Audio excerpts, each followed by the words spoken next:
Pengungsi Rohingya yang saat ini sedang berusia 20 ke atas itu bisa dipastikan bahwa mereka itu lahir di tengah tenda pengungsi dalam kondisi yang sangat mengenaskan dan juga sosial yang sangat kolot dan primitif.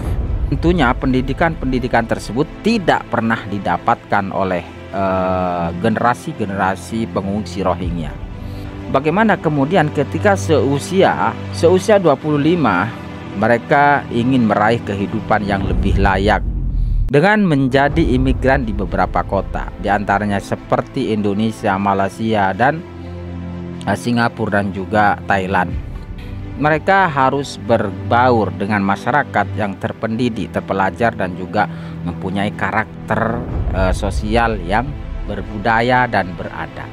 Bagaimana mereka ini tidak akan menerima masalah ketika mendapati imigran yang dalam tanda kutip sosial dan mental karakternya itu sangat primitif dan tanpa mengenal yang namanya budaya dan peradaban. Tentu ini yang akan menjadi permasalahan besar. Kita akan temukan jawabannya di video ini.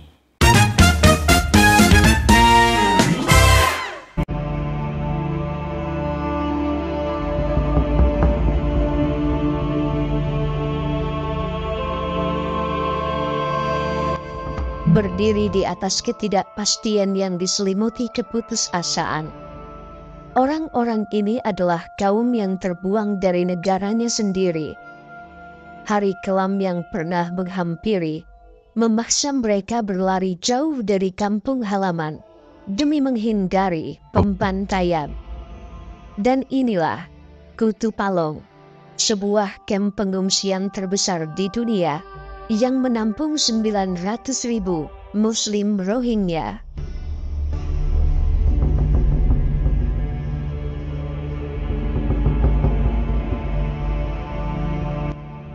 Kamp pengungsian Kutupalong adalah sebuah kamp yang terletak di Uyghur Cox's Bazar, negara Bangladesh.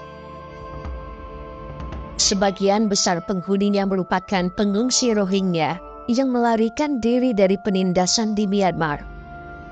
Pemerintah Bangladesh mengalokasikan lahan sekitar 3.000 hektar untuk para pengungsi ini, menyulap hutan menjadi sebuah pemukiman sederhana sebagai rumah bagi orang-orang yang terbuang dari negaranya sendiri.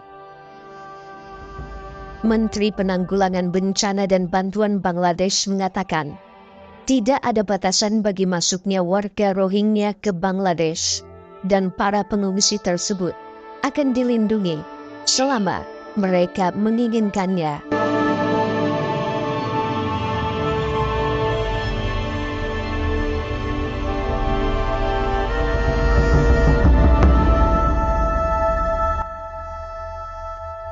Menilik sejarah, etnis Rohingya merupakan penduduk minoritas Islam yang bermukim di Provinsi Arakan, kawasan barat Laut Myanmar.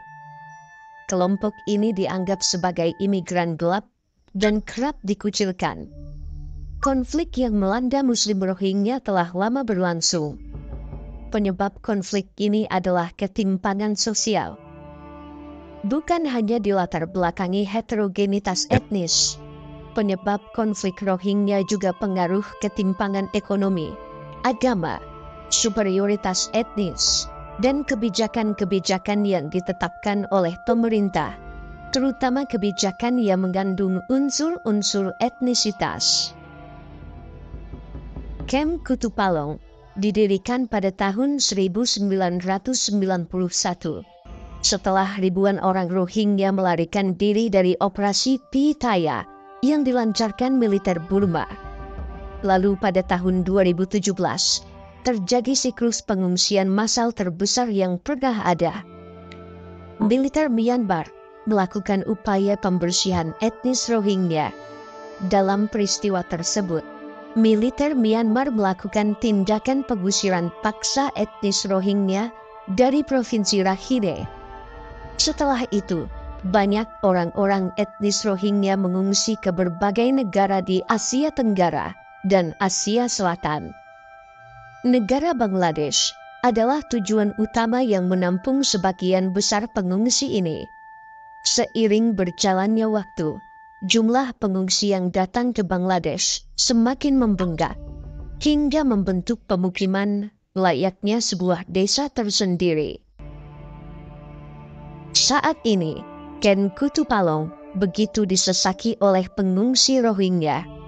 Diperkirakan ada sekitar 931.000 jiwa yang menggantungkan hidupnya di pengungsian.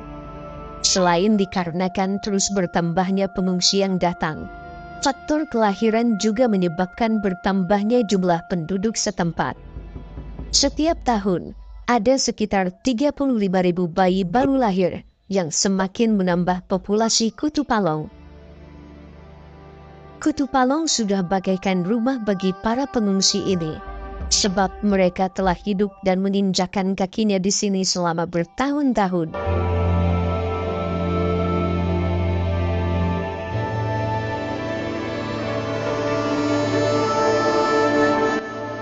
Tanpa status pengungsi resmi di Bangladesh, warga Rohingya hanya punya sedikit akses terhadap pekerjaan atau pendidikan dan tetap bergantung pada bantuan kemanusiaan, terkhusus bantuan yang disalurkan oleh Perserikatan Bangsa-Bangsa melalui United Nations High Commissioner for Refugees. Hidup di pengungsian tentu tak menjamin kenyamanan sepenuhnya. Pengungsi Rohingya menghadapi sejumlah tantangan di Kutupalong. Salah satu tantangan utamanya adalah musim hujan. Musim hujan tahunan sangat merugikan pengungsi Rohingya, menyebabkan banjir besar dan kerusakan pada tempat penampungan.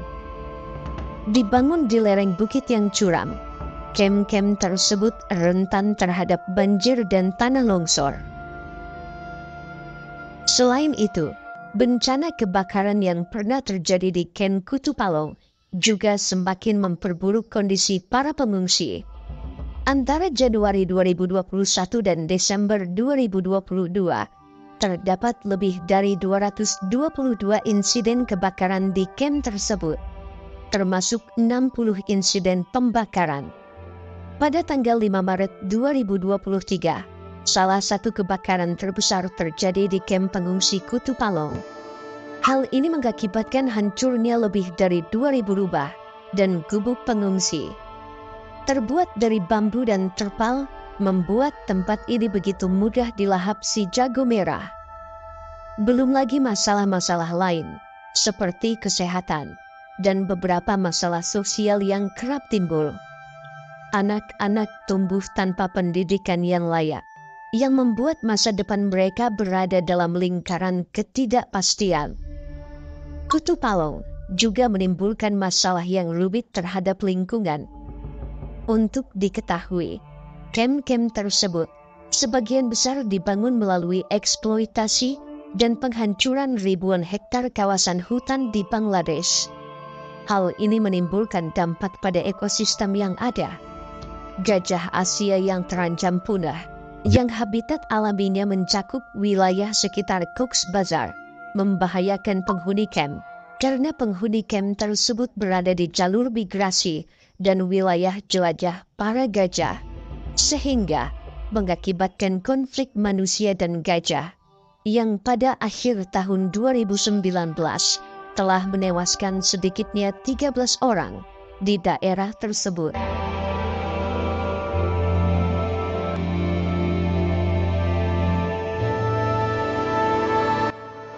Selain Kutupalong, Bangladesh juga memiliki kem pengungsian Muslim Rohingya lainnya yang bernama Kem Nayapara. Total jika dijumlahkan, saat ini Bangladesh menampung lebih dari 1,2 juta pengungsi Rohingya. Meskipun ada upaya yang dilakukan Bangladesh, tidak ada satupun orang Rohingya yang dapat dipulangkan ke kampung halaman mereka. Orang-orang ini tidak diakui dan hak kewarganegaraannya dibatalkan oleh junta militer dengan kedok Undang-Undang Kewarganegaraan tahun 1982 yang kontroversial. Mereka yang tak mau kembali karena masih diselimuti rasa trauma pembantaian yang terus menghantui. Yang jelas, para pengungsi Rohingya hidup dalam ketidakpastian dan keputusasaan selama bertahun-tahun, serta terbuang dari rumah sendiri. Jika situasinya tetap seperti ini, bukan tidak mungkin, cepat atau lambat, Muslim Rohingya akan menjadi bagian dari generasi yang hilang di Myanmar.